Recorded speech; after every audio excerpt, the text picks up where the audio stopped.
স্কুলের সেই নেকু মামুনি মনে আছে? ও মাই গড রিয়া, তুই স্কুলের পাম্পের জল খাস? জানিস ওতে কত ব্যাকটেরিয়া আছে, পেট খারাপ হবে। আমার মতো সবসময় মিনারেল ওয়াটার খাবি। ব্যাস, স্কুলে এসেই শুরু হয়ে গেল নেকু মামুনির ন্যাকামি। Mineral water. Oh my god Riya, তুই রোজ রুচি আলু ভাজা টিফিন আনিস? বোর হয়ে যাস না? আমি তো রোজ আলাদা আলাদা টিফিন আনি। উপস সরি, তোর জামায় একটু জল পড়ে গেল। নো প্রবলেম, কালকে অন্য জামা পরে আসিস।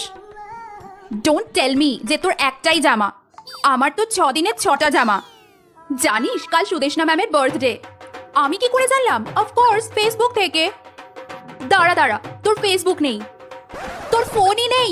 ও মাই গড, আমার তো 4টে ফোন আছে। এবারই ন্যাকাটাকে বাগে পেয়েছি। এই সোনিয়া, তোর না খাতা বেরিয়েছে, তুই না 100তে 10 পেয়েছিস। ও মাই গড সোনিয়া, তোর ব্রেন নেই? আমাদের না 2-3টে করে ব্রেন আছে। অন্যের খাতা দেখতে নেই জানিস না? ইম্যানার যত সব।